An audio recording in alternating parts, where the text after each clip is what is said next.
Hello guys, जय श्री श्याम। कैसे हैं आप सभी? उम्मीद करते हो आप सभी बिल्कुल ठीक होंगे। तो आज था मेरे होई माता का व्रत। ये व्रत वैसे तो बेटों के लिए रखा जाता है, लेकिन मैंने अपने दोनों बच्चों के लिए रखा हुआ था, अपने बेटे के लिए भी, अपनी बेटी के लिए भी।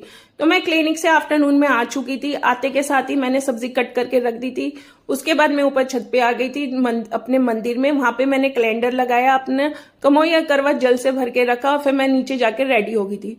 रेडी होके मैं ऊपर आ गई थी अपनी पूजा की पूरी तैयारी करके, पूजा करने के लिए। तो मैं यहाँ लग गई थी होई माता की पूजा करने के लिए।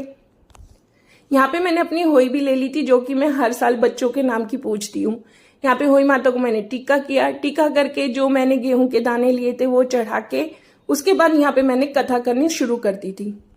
कथा पढ़ने के बाद मैंने माता रानी से अपने दोनों बच्चों के लिए ढेर सारा आशीर्वाद लिया, उनकी स्वस्थ जीवन की मंगल कामना करी और फिर मैं चल पड़ी थी जल का लोटा लेने के सूरज देवता को चढ़ाने के लिए। यहाँ पे मैंने चढ़ा दिया तो सूरज देवता को जल चढ़ा के मैं आ गई थी नीचे आती ही सबसे पहले मैंने अपना सब्जी बनाने का काम खत्म किया, क्योंकि मुझे जाना था क्लिनिक। उसके बाद मैंने चाय पी के मैं निकल गई थी अपने क्लिनिक के लिए।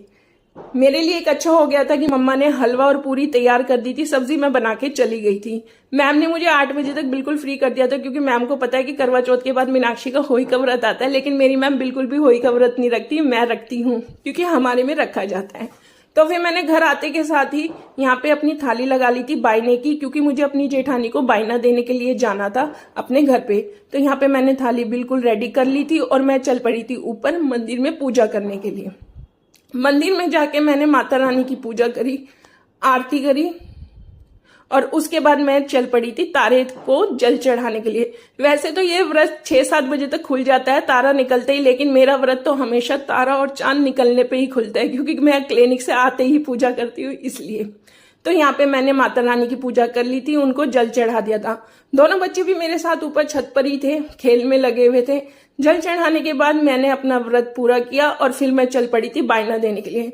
मैंने खाना नहीं खाया था, क्योंकि जब तक बायना नहीं देते आप खाना खा नहीं सकते। तो मेरे को जाना था अपने घर। दोनों बच्चे मेरे साथ नहीं गए थे, मैं अकेली गई थी। और सेम इशू मेरे साथ इस दिन भी हुआ कि मेरी रैपिडो बुक होके नहीं दे रही थी। फिर फाइनली एक रैपिडो बुक हुई। फिर उसके बाद मैं अपने घर पहुंची।